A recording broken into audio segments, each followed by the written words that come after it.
Good afternoon and welcome to our Board of Commissioners work session this February 25th, 2025. Today we have two presentations that will be brought before the Board of Commissioners. And our first presentation, I believe, is with respect to our Unified Development Code. I will turn things over to Jessica Gwynn, our Community Development Director, to cue up today's presentation. All right, thank you, Chairwoman. Good afternoon, Board. Jessica Gwynn, Cobb County Community Development Agency Director. This afternoon, we do have our consultant team, Clarion Associates, online to walk through a presentation about the Unified Development Code.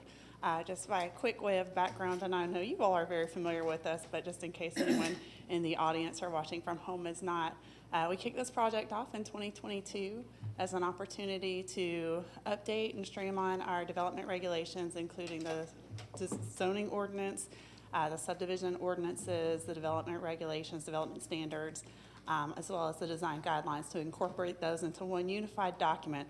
That's why it's called the Unified Development Code. And as I've shared in several of the town hall meetings recently, we hear about UDC zoning. UDC is not a brand of zoning. UDC simply stands for Unified Development Code, meaning that all of our development standards will be incorporated as one unified sort of one-stop shop for development standards here in Cobb County.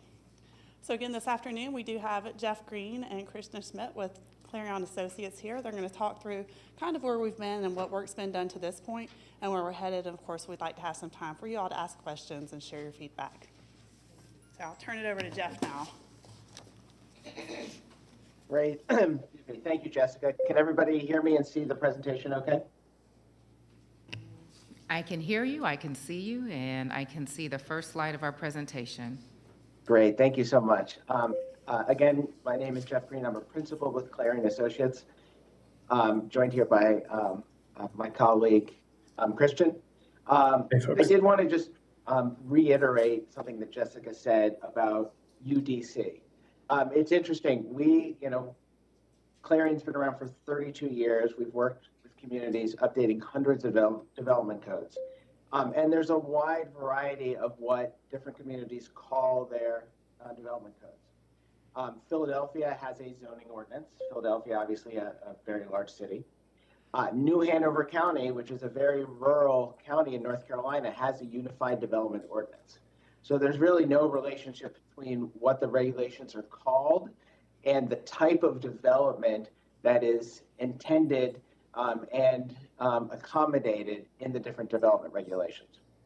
I'm grateful to have the opportunity to give an update to the County Commission on the status of this UDC project. So I will first provide just a brief, overview of the project, where we've been, where we are today, and the next steps in the project.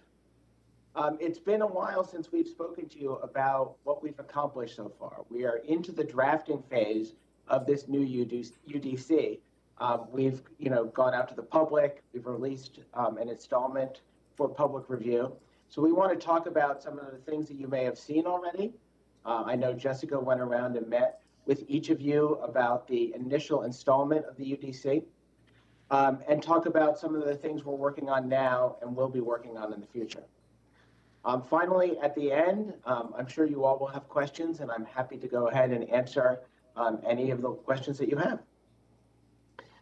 So I'm sure you all have seen this graphic. This is up on the website. We've shown it to you in the past. This UDC project is a well-defined project with 5 main tasks. We started out a couple of years ago with project initiation and orientation, where we had our initial meeting with focus groups of neighborhood leaders and development professionals that the Community Development Agency set up. We met with staff. I believe we met with each of you commissioners to talk about some of your key priorities for this project. And that led into phase 2, which was the development of the code assessment. In the code assessment, based on all the feedback we learned in phase 1, as well as goals and objectives from your comprehensive plan, we evaluated your current zoning regulations and identified what works well and maybe what is not working well, what's not meeting your needs. And we also provided recommendations for changes to include in the updated UDC. And we also provide an annotated outline that set out the organization of the new UDC and how provisions in the existing zoning ordinance would be incorporated into the new UDC. That brings us to phase 3. We are drafting the UDC right now, and we're doing it in 3 separate installments. And the reason we do it in 3 separate installments is to make this a more manageable process. Development regulations are lengthy. We are trying we have identified a number of areas in your current zoning ordinance where we can condense text. We'll show some examples of that to you later to make it a little shorter. But we're also adding new illustrations. We're adding a more user-friendly page format, which will make it longer. So this will be a pretty lengthy document. And by delivering it in 3 separate installments, they are more digestible for you, for the general public, for the members of the focus groups, to provide us input and direction for what changes need to be made before we get to the later phases. So previously, as part of installment 1, we delivered an updated set of development review and approval procedures, and I'll summarize those in the next couple slides. We are currently working on updates to the zoning districts and to the use regulations. And so I'll share a little bit about the philosophy and the direction that we received from members of the community and what changes we are making in the zoning districts based on what we heard from the community.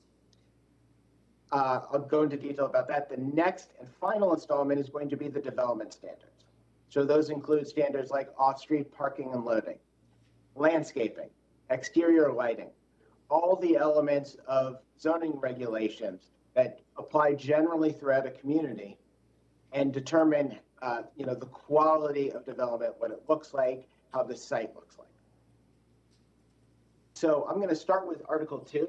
That was the first one that we provided to staff and to the public. So in the current code, if you look at the sections that govern rezoning or land use permit applications, they're well organized. There's a section that sets out how you submit an application. There's a section that sets out the standards for public notice, a requirement that the applicant attend the hearing, procedures for the withdrawal of applications or the resubmission of rejected or deleted applications, discussion of how staff reviews it and a staff report. And then there are standards for the Planning Commission.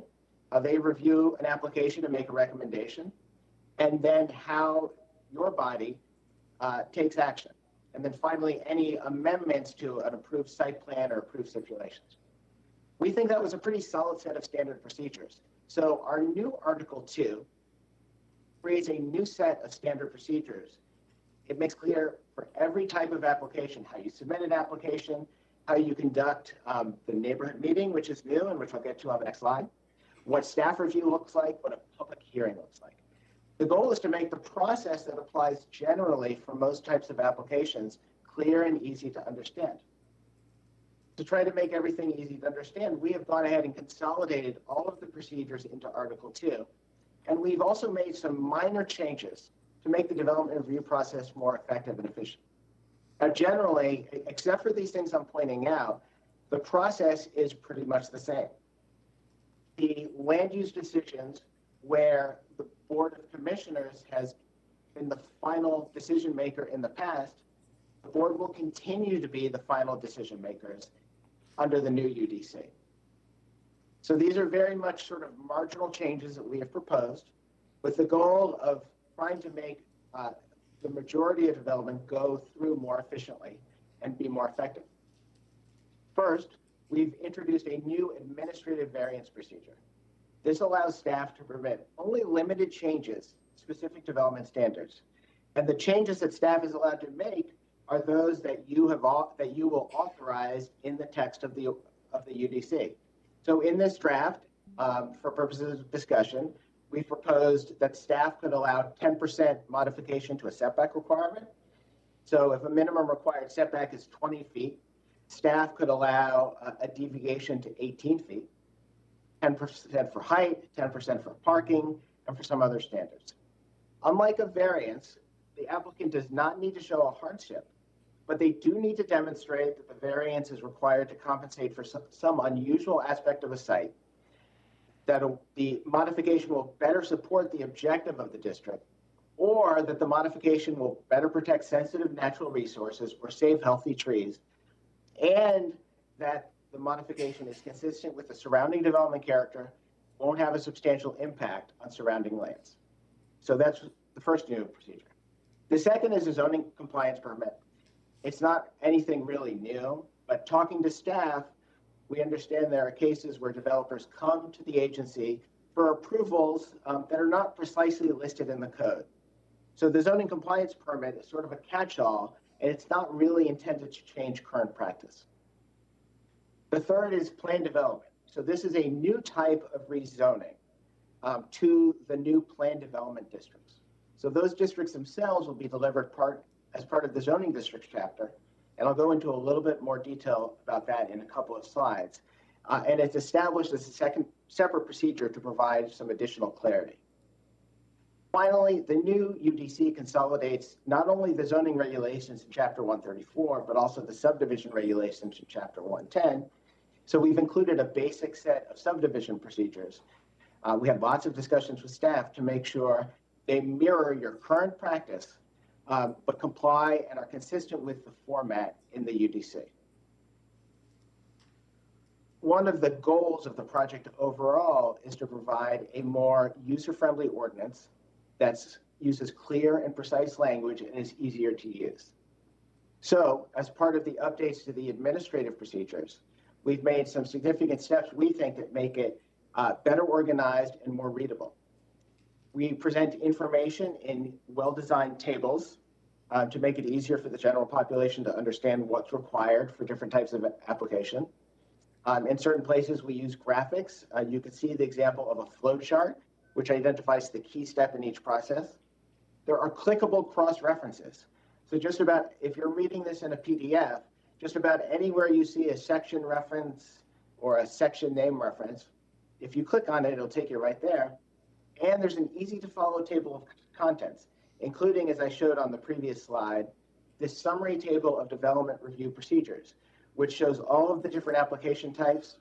It shows who's responsible for making a recommendation, if staff is responsible for making a review, who makes a decision, and if there's an appeal within the county, who that appeal goes to.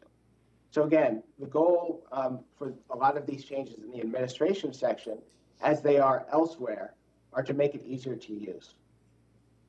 This carries through in the section where we have the specific procedures for the application. This is an example of the rezoning procedure in the UDC. So there's a section that identifies the purpose of the procedure, an applicability showing when an applicant would file for that type of an application, a list of standard procedures that are applicable to each application with any relevant alterations to those procedures, and then updated decision-making standards that identify the specific criteria a decision-making body uses to make a decision on an application. To make things easier, we have also gone ahead and pulled out application-specific submittal requirements. We recommend leaving that to staff to update as needed. So that's Article 2, and that's part of the installment that was delivered to staff and is actually up on the project website right now. The next few slides, I'm going to go over some of the sections of the code that we are currently drafting, working with staff to make sure we get it right before there are versions that go out to you for your review and also to the public. We had lots of discussions with staff. We had discussions with you. We heard from the public, both in person and online. We learned that people really love their neighborhoods. They love what they look like. They appreciate their single-family nature. And so one of the key goals of this project, as we developed the new UDC, was to preserve those regulations that have made those neighborhoods what they are today, allowing only single-family development, setbacks, and other requirements that are consistent with the requirements that exist in your current zoning ordinance. Another part is to make the district regulations easier to understand. We can do that by eliminating some of the repetitive text that's in the ordinance. I have a great example of that later.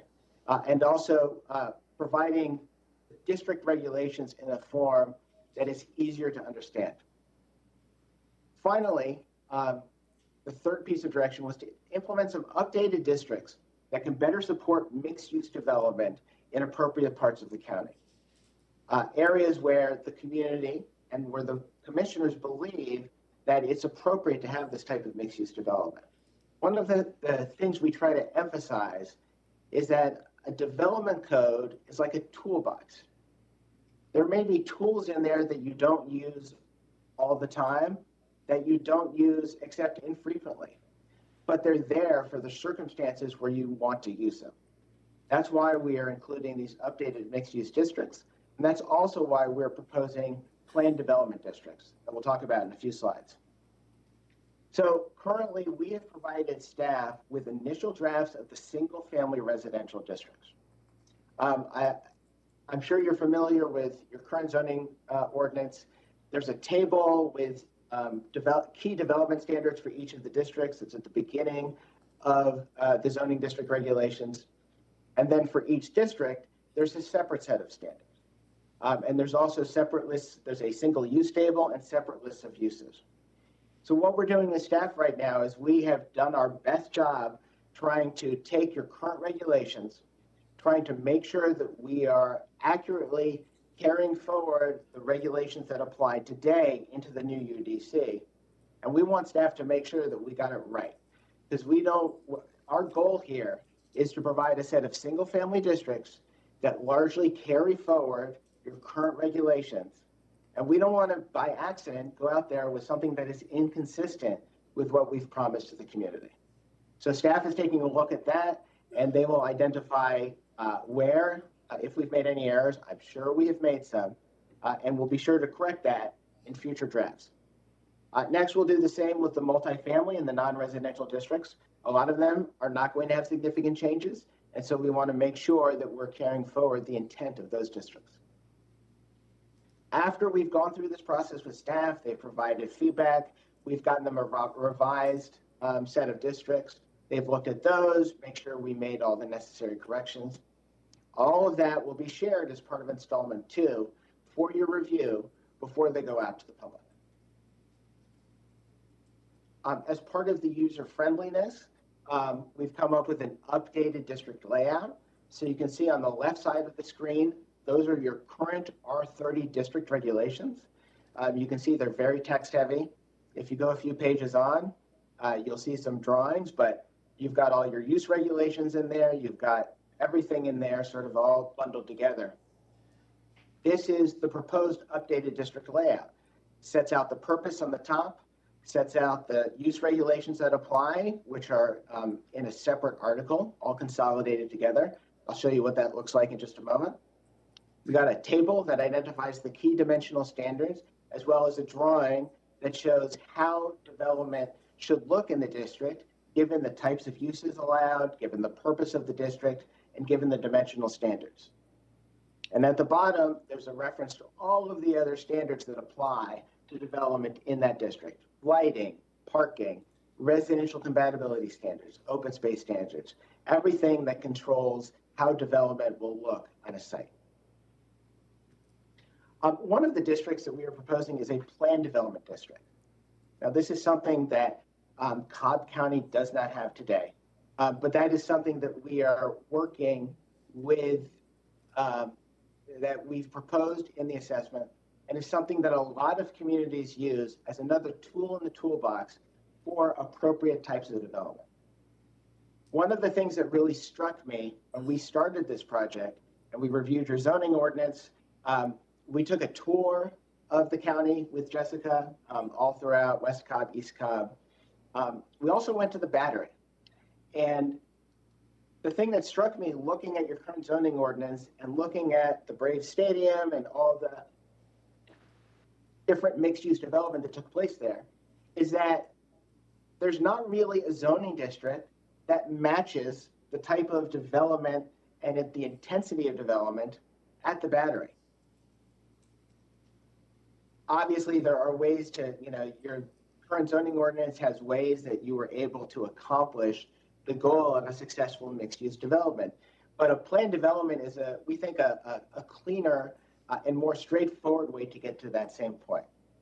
Now, again, a plan development is not only intended for, a major sports team that wants to build a mixed-use district. If the Atlanta Hawks wanted to come to Cobb County, you could use a PD district, but it could also be used for other types of development. But it's really an option that allows for types of development that is innovative, that'll provide benefits to the community, and that are not, appropriately accommodated in any of the base districts. So there are standards that apply to plan development. So there are some of the general development standards that can be modified. This is actually an example from the draft we're working on. This may change before we get into staff. Staff hasn't seen this yet. But there are some standards that can be allowed. So as in this example, you could modify the parking standards, you could modify the landscaping standards, and there are others that you can't.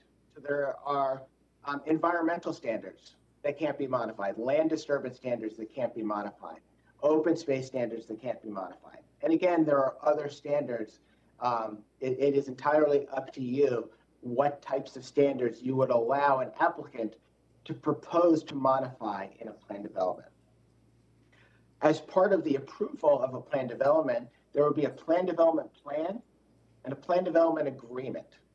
And these set out the key characteristics of the development, where different types of uses will be allowed, the maximum intensity of non-residential development, the maximum density of residential development, if there's going to be phasing, how the phasing will work, if there are going to be public benefits provided, when those will be provided in the context of any phasing that's taking place. So it's a flexible system that really allows the board to authorize these types of unique developments.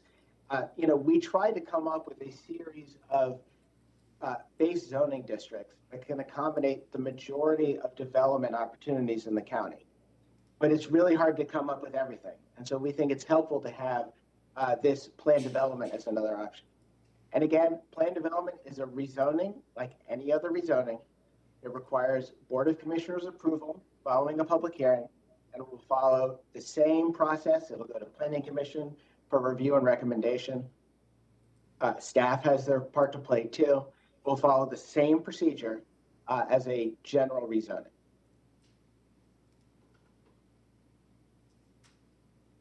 On the right here, this is a draft of the updated use table. Your current zoning ordinance, as you know, has a consolidated use table, but each district has separate lists of allowed uses along with separate sets of standards.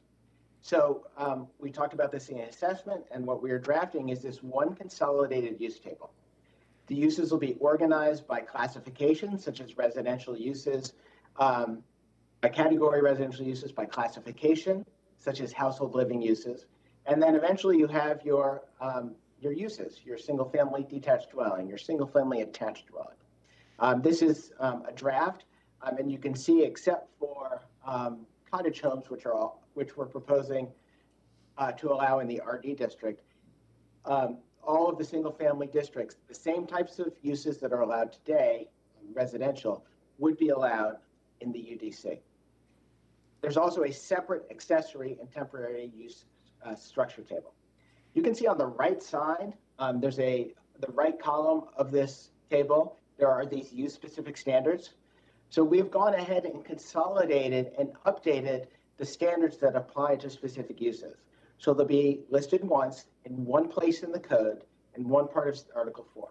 So we have taken your existing use-specific standards, try to clean up the language, make adjustments that we think sort of better meet the county's needs. You can see those footnotes down there at the bottom of this draft page. Like we had with the procedures, those identify any changes from your current ordinance. So you'll be able to review them and have all of the standards in one place. Here's an example that I'd like to share. So customary home occupation is one of those permitted accessory uses in your current zoning ordinance. In Chapter 134-1, there's a definition of customary home occupation, which includes 8 specific elements, 8 specific standards for a customary use.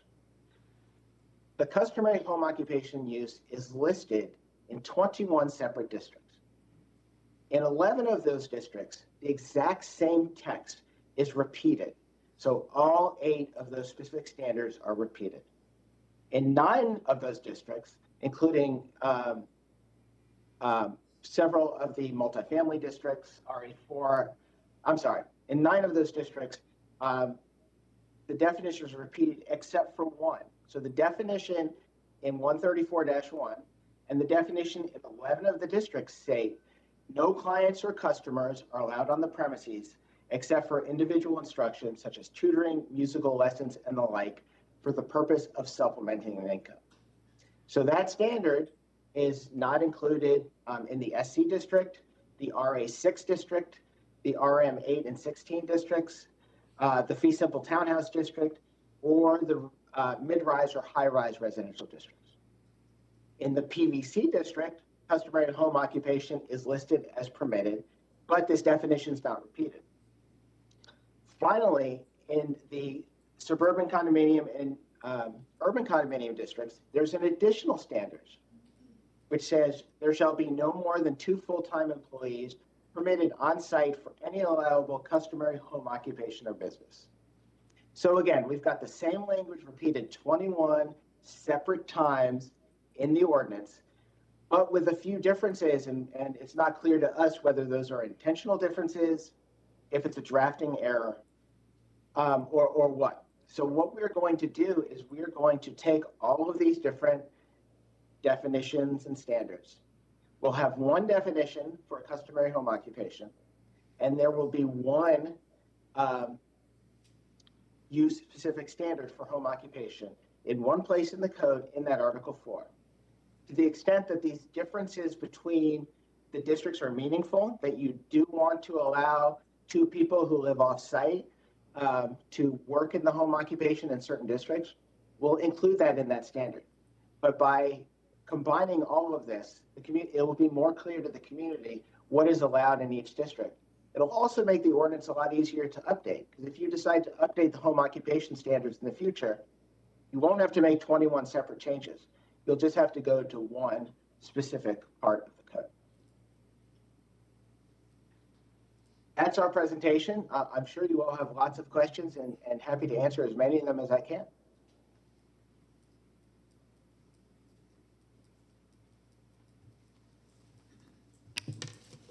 Hi, Jeff. This is Chairwoman Lisa Cupid. Thank you for your presentation. I can tell you it was a lot to absorb, but you did provide clarity as to a lot of the redundancy that I'm seeing in our code sections, which has made it difficult in some of our updates to be consistent across categories. And so I appreciated the example that you shared. Also, there are a number of tables that are here that clarify information. So we'll just have to get used to seeing tables more often and utilizing that to understand where different sections of the code are, because right now our code section is so text heavy. And I know we did have a few tables that clarified some parts of our code, but that's something I observed. Even in the first one, I don't know if commissioners have any questions. I could defer to them, but I did have some questions on some individual slides, but I'll wait and see what questions commissioners may have first. Commissioner, District 1 Commissioner Gamble, do you have any questions? I don't really have any questions, and it's hard to ask questions because we haven't seen this section that they just touched on lightly. My first impression of this plan development, because I know we've had a lot of uproar about this, is the list of where you don't have to comply with code. I thought that was very interesting because, again, our code is supposed to be something that if you want to do it, you comply with it. But that list has you don't have to comply with this, right down to sign code. And again, we don't know what they're modifying the sign code to, but the first thing I'm thinking of is, well, if you're in a PD, we're going to let you have a 200-foot sign, right? Just going to, because again, we don't know. But if you're a regular sized building, not in a PD, you have to stay to 100-foot code or 100-foot sign. that's discriminatory. So again, not knowing the details, right? You're asking us to ask questions and make comments on something that we haven't been able to read and digest, yet we're being presented. But that graph he showed with the yes and the no's, my first thought was that's going to be considered discriminatory. And Jeff, if it's good with you, I'm going to go ahead and address that, Commissioner. I appreciate your question, your comments on that. You're right, you haven't seen that piece at this point. It's sort of a snapshot of something that's coming. So we do look forward to sharing that with you whenever it's available. But what I would compare this to, currently, whenever we have developments that don't fit our current code, instead they get shoehorned into, we put a round peg in a square hole often, and Jeff mentioned the battery as an example of that. Those signs at the battery absolutely do not match our current zoning ordinance and our sign ordinance. So typically they're approved at a zoning ordinance that doesn't really match with several variances. So rather than that process, it would still come through, it would be rezoning. They would say, here's exactly what we want to do. The Board of Commissioners, of course, through the public hearing process, would have the opportunity to decide whether or not that's something that you're amenable to, if it makes sense to massage that, tweak that with the applicant to make it a good fit. And then if they do anything different from what they've proposed that's been approved by the Board of Commissioners, even if they say, I want to have a 200 square foot sign instead of the 100 square foot sign that you approved, it has to come back through that process again for Board of Commissioners approval. But usually when we're looking at developments, and even while I wasn't sitting up here when the battery was done, I don't remember conversations being had of the board approving the signage, because again, that's usually something, we approve the development, but then we don't approve, let's use a subdivision, the stone-based monument Right. that is set outside of the subdivision. We specify the materials that have to be, but we don't approve that sign that developer ends up putting up, because we rely on code to address that. So now what you're saying in this PD that they're now proposing, we're now going to have to be getting down to that granular level of saying, no, okay, you can have this size sign and it's going to have to look like that. If the board didn't approve, like for instance, if the signage wasn't addressed, if it wasn't addressed in the PD plan, at that point, whatever the zoning code says rules. So anything different from what the code says, specific to that development that the applicant is asking for and that the board is in agreement with, would actually have to be included on the PD plan and in the PD agreement. Anything that's not spelled out there, so if they say, we want to do a 200 square foot sign, but there's nothing in that PD agreement that says you can do a 200 square foot sign that the board's agreed to, they're going to be beholden to the sign limitations of the sign code. Okay, so devil's advocate here, but then they're going to be giving you, and I'm saying you, the ability to make minor modifications or variances, however we want to look at them.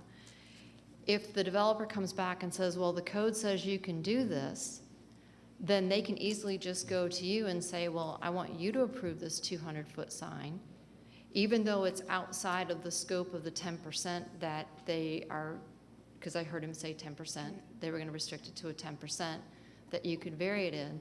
But if the code says you can do it, what's going to stop you from doing it? So the PD actually, in the administration article, you'll see that the procedures to make changes to a PD and what could be done administratively is different from the administrative variance section. So it's very extremely minor changes. And that even, again, at this point, everything that's on the table, this plan development district is a tool that's being presented as a tool for you all to consider.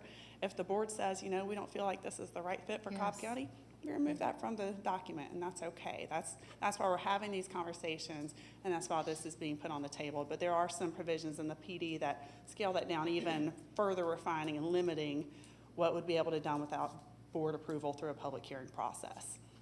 So when are we going to be able to see this PD text in its entirety? Because again, we're hearing about Right. it, but we're not seeing it. So when are we going to be able to see it in Right. its entirety? They're working on that at this point. They're working on that now. And once we have that, of course, it'll come to staff for review, and then, of course, we'll circulate it with the Board of Commissioners. Okay. Did you have any other questions, Commissioner? again, it's hard to be asking questions when we don't, when they're presenting stuff that we haven't even had the opportunity to see.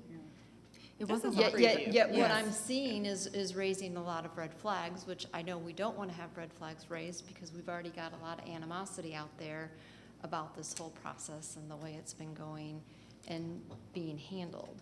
So to me, this presentation is just going to kind of fuel the fire again, because now we've got, you know, this chart that they put out there of the yes and no's, but again, we still don't know what the basis that supports that chart. Right, and again, this is a preview, it's an update.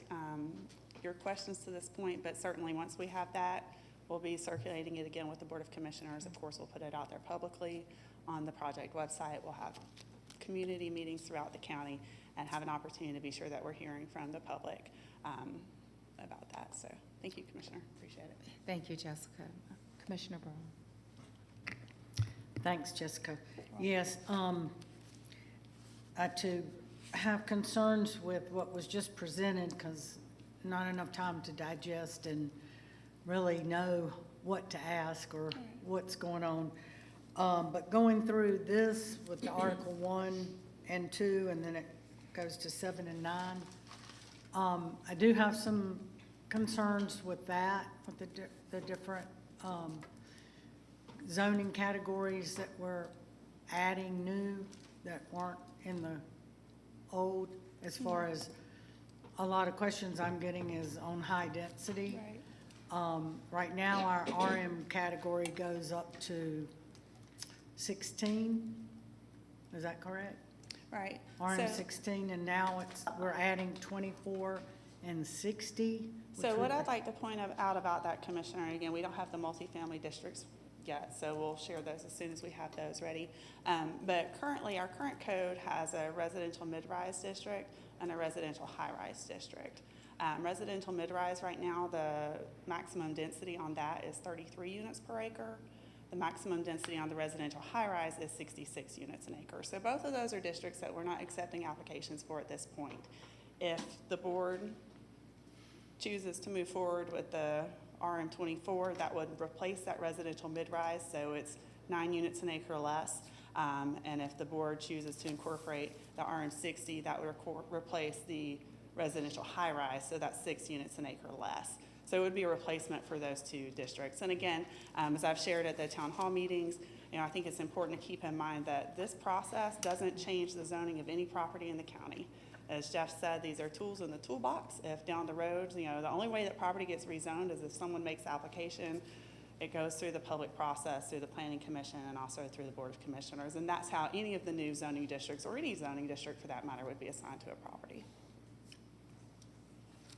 Okay, but the current zonings, they would have to come back for rezoning if they were to change the current zoning anyway. If have if to they're come gonna back change the zoning, we have to to go through rezone. Yes. But for the new categories for zoning that we're adding, they would apply to new development that are vacant parcels now. Right. And is there a minimum acreage requirement for the high-rise or the mid-rise? So we don't have the High-rise. multifamily districts yet, they're still working on those, but that's something that we can consider. And I'll let Jeff answer that if that's something that's being looked at. But again, if that's something that the Board of Commissioners wants to consider putting in place some acreage requirements, we can do that. Jeff, do you want to speak to that? Yeah, so we're proposing carrying forward these multifamily districts generally as they are today. So we are not currently proposing any minimum acreage requirements or things like that, but those are very easy to add in if that's something that the board would like to see. Okay, and then when will we have this draft of Article 3?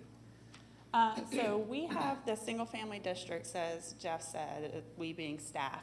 We're reviewing those now. John Peterson has taken a look at it and has already given me some feedback there that, you know, it seems like everything is in line. So once we've completed our staff review, we'll send them any changes that we have, and then we'll circulate it with the Board of Commissioners. Jeff, do you have an estimation when you might have the multifamily and the other districts ready for staff review?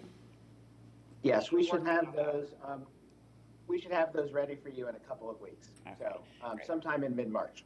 Right, so I'll have the single-family districts, I can probably start circulating those out to you, probably 1st of March, so maybe next week. I'll just take a look and make sure that we don't have any pressing changes that we need to have made.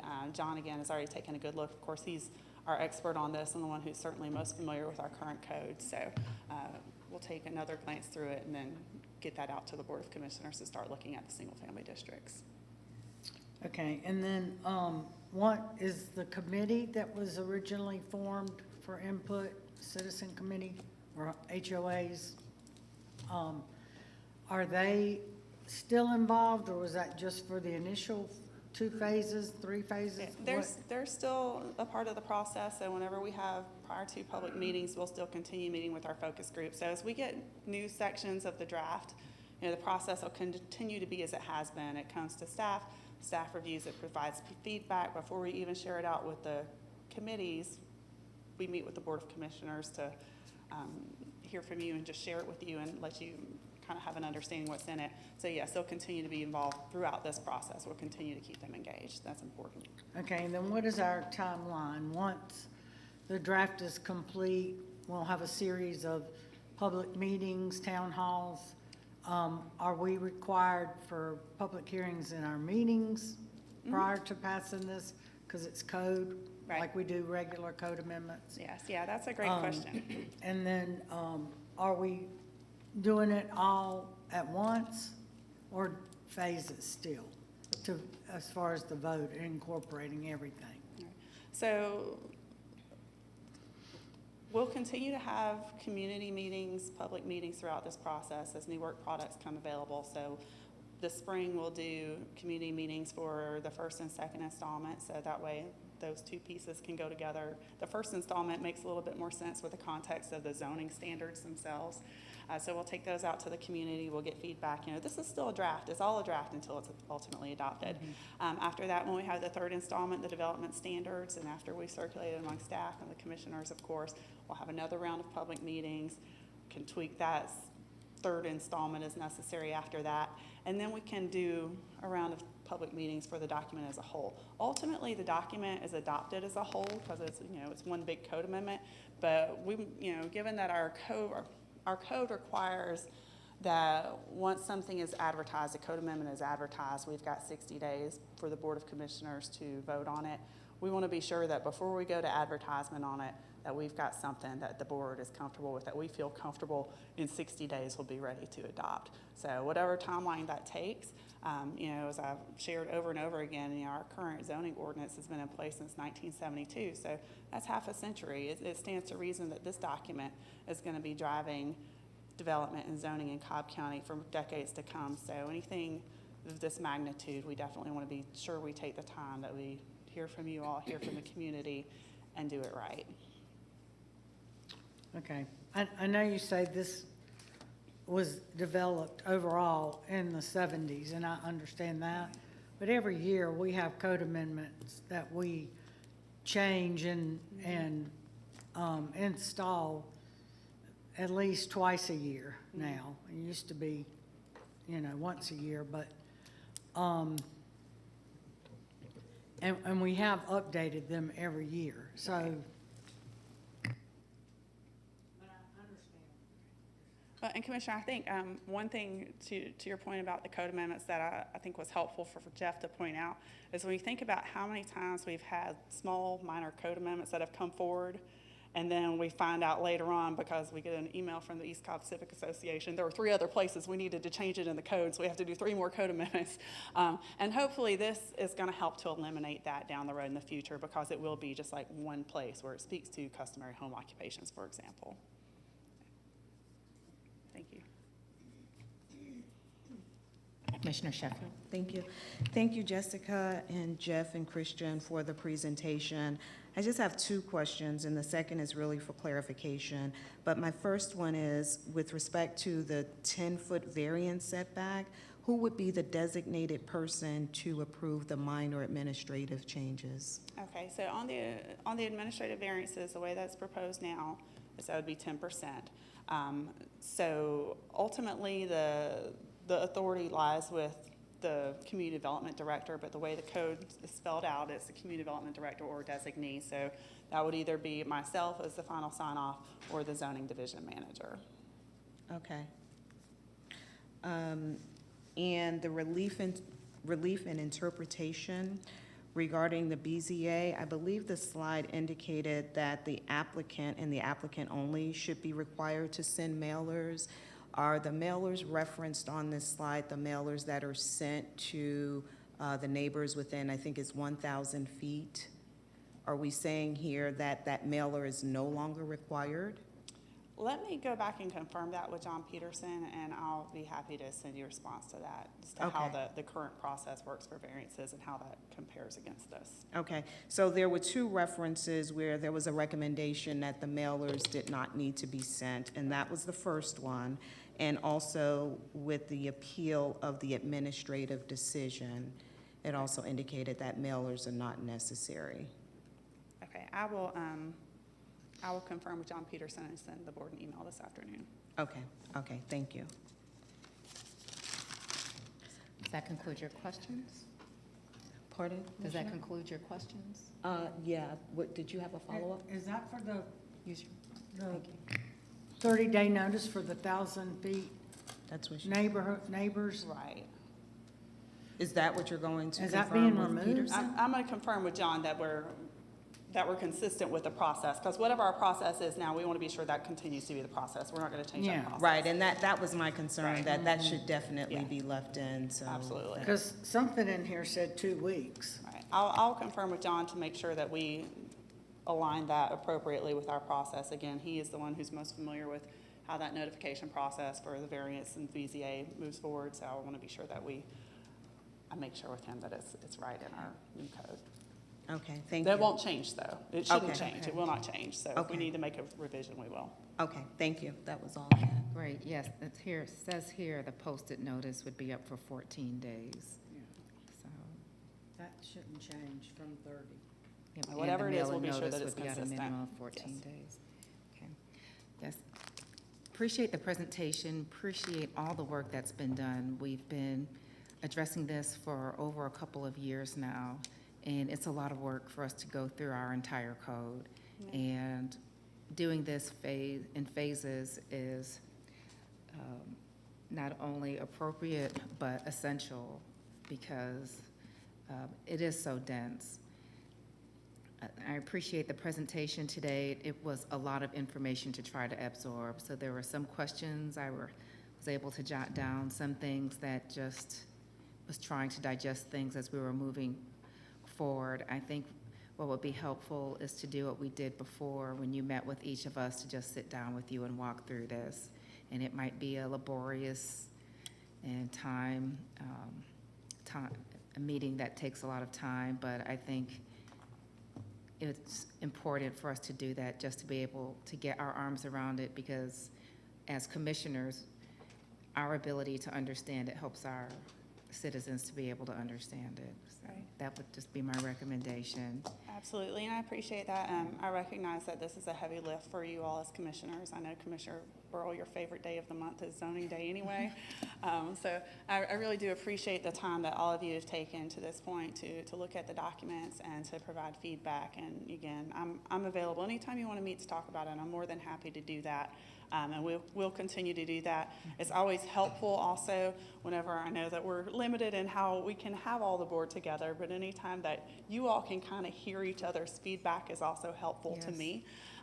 So any opportunities that we can have for that certainly would be appreciative of that. And yes, we'll just continue to work with you all. So thank you for your input. Thank you. And one last thing, I shared this during our community meetings. The neighborhood meeting aspect of this is a game changer for a lot of our communities that really have had as much advocacy as others that have had strong community associations that are savvy about our zoning process. This levels that playing field in giving everybody the opportunity to have the opportunity to meet with the applicant. And as we start to make that a more practical part of our zoning, there's, I think, an educational element in it too, because The more educated communities still can approach those meetings with a lot more savvy to get some things done, and those that may not be used to it may not necessarily be able to still advocate well during those sessions. So it says staff may be present. I would just say, even as we start doing it, maybe staff is there for those initial meetings as people get comfortable with being a part of that process. But I think it's a wonderful feature to see.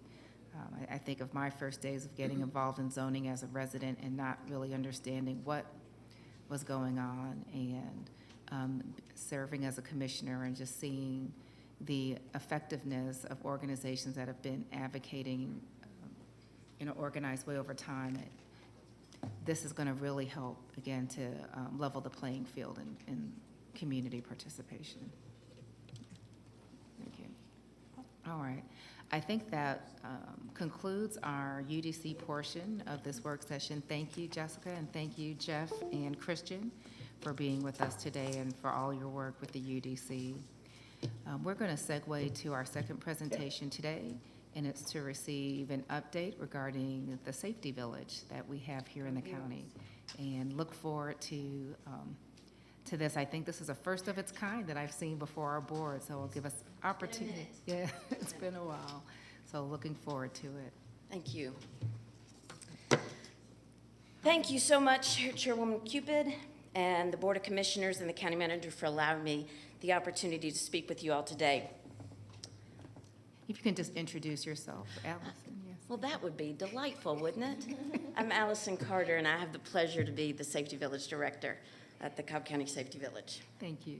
I always say I have the best job in the county, and I truly believe that I do. So, as you know, Cobb Fire has providing fire and life safety education since 1978 in the schools. And as population grew, it became apparent that we needed to find a more logistically and cost-effective way to reach all of our students. The result, the Cobb County Safety Village. Opening in 2009, we are the only one in Georgia. There's 27 safety villages identified in the United States and 16 in Canada. Today, we educate every kindergartner, second, and fourth grader in Cobb County. Our team goes out to every kindergarten classroom and does Stay Below the Smoke and Friendly Firefighter, and every second and fourth grader in Cobb County comes to the Safety Village for a 3-hour safety program. So that's roughly about 20,000 students that come through our doors every year. So since we started educating in 2009, we've educated just over 375,000 students with our daily school program. We don't call ourselves a field trip, although we are the best one in town. We are an extension of the classroom, and that would not be possible without the incredible partnership that we have with Cobb County School District, Marietta City Schools, our private schools, and our ever-growing homeschool groups. They have been instrumental in our success, and I want to thank them for their support, along with always having representation on the Safety Village Foundation Board. In 2016 was the last time that I was here, right after a few years after I started, and we had started growing programs at the Safety Village. So we started these, and we now have expanded those programs to include even more. And I do want to say that we have some that include our educational, or our students, which is our Safety Days in Spanish, our Rad Kids summer camp that we partner with Marietta Fire, or Marietta PD, Cobb PD, and the Sheriff's Office. It's a fantastic 4-day personal empowerment program. And then we have our UL Explore Labs that we do with 8th grade with our science. And then I am sure that you have all heard about our smoke alarm installation program. So this is one that has been expanding.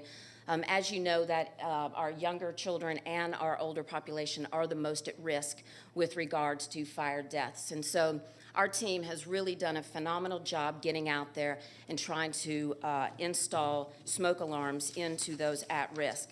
And as you know, the #1 way to stay safe in your home is to have working smoke alarms. People ask me all the time, does prevention education work? What is your impact? So let me show you our impact here in Cobb. The first one that I want to start with is with regards to fire deaths within. So I started all the way back in 1972 because in 1978 is when Cobb Fire started the fire prevention education.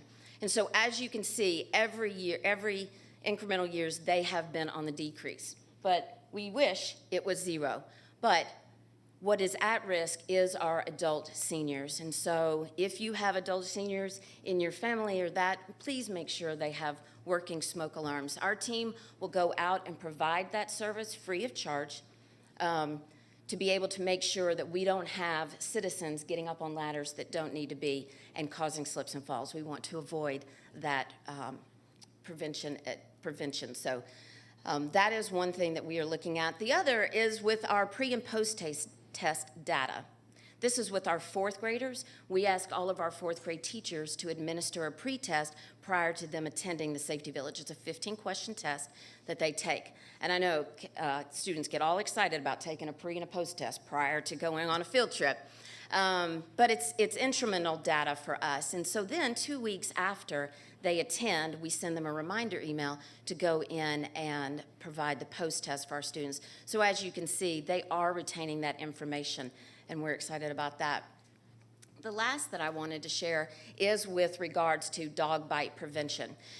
So just like we serve all of the community, Animal Services came to us in 2016 and said, Allison, we're having an issue with regards to dog bite prevention, with regards to dog bites.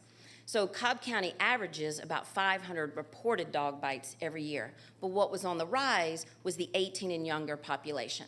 So they said, is there anything that we can do? We said, sure. So we went to the education team and said, okay, dog bite prevention, what are we going to do? So we added it to second grade as part of our puppet show. And as you can see, starting in the 26 number line, that we have been able to dramatically decrease our 18 and younger with regards to dog bites. So, as you know, Safe Kids Cobb County is located at the Safety Village. This is a fantastic nonprofit organization that their mission is to reduce preventable injuries in the 18 and younger. And one of the number one ways that they do that is with car seat installation. So it is a free service to anybody in our community. If you're a new parent, grandparent, aunt, uncle, nanny, whomever, and you need to make sure that you have that car seat properly installed, you can make an appointment online, come down to the Safety Village, and Safe Kids certified car seat technicians will make sure that that car seat is properly installed. The statistics are that 8 out of 10 car seats are improperly installed, even though we all think, oh, we've had one child, the second child's coming, we'll put it in correctly. But it is a free service, and I encourage everybody to go on and do that.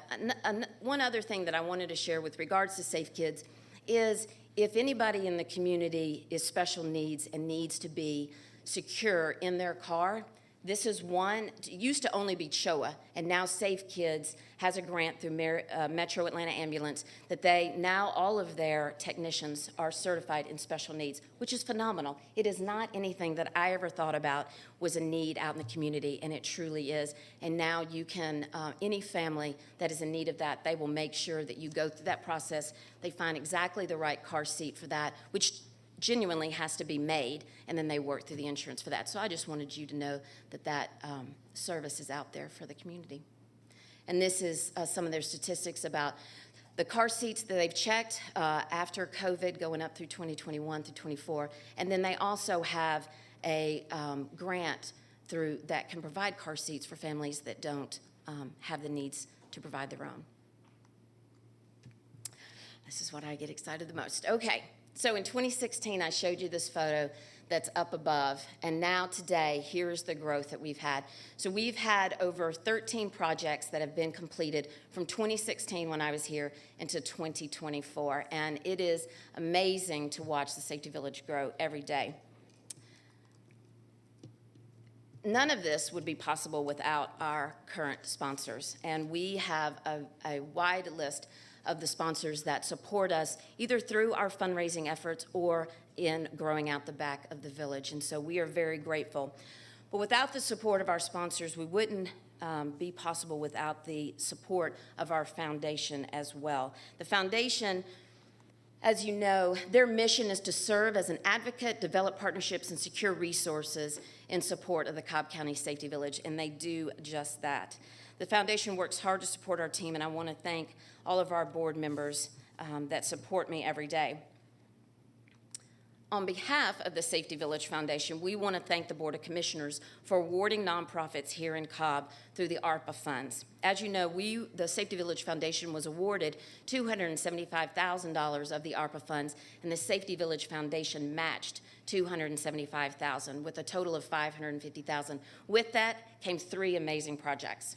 One is featured right here, which is our outdoor restrooms. This was a necessity at our facility because, as you know, we sit on 8 acres out on Al Bishop, and when you have a second grader on the back of your facility, nobody gives you a 10-minute warning that they need to go to the restroom. So they would have to stop instruction, run back inside the main building, and we would just lose that opportunity of instruction. So now, right smack dab in the middle of our facility is our outdoor restrooms. This is also vital for when we host summer events, and so we're very grateful for this addition. Underway right now is our plaza, which is on the back side of our restrooms, and as you can see, it's actually getting the rest of the concrete poured today. But this will allow, as you can see, it's going to be more seating, so our students will be able to now sit outside and enjoy the refreshing summer days when it allows, but then also for our summer events to have more seating and shade for our participants, so we're excited about that. And then third, once the plaza is done, will be an all-inclusive playground that we'll be able to add for our students. And this is going to be instrumental because when we have special needs that join our classes, a lot of times they get overstimulated and they need some places to go. And now they're going to be able to go out to the playground and have some quiet time and space.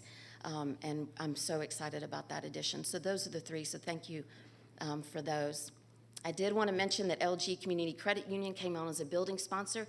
This completed our middle island of the Safety Village, and so we're excited. We'll do their ribbon breaking as soon as we get the rest of the sidewalk poured, which should be in the next few weeks, so I'm excited about that.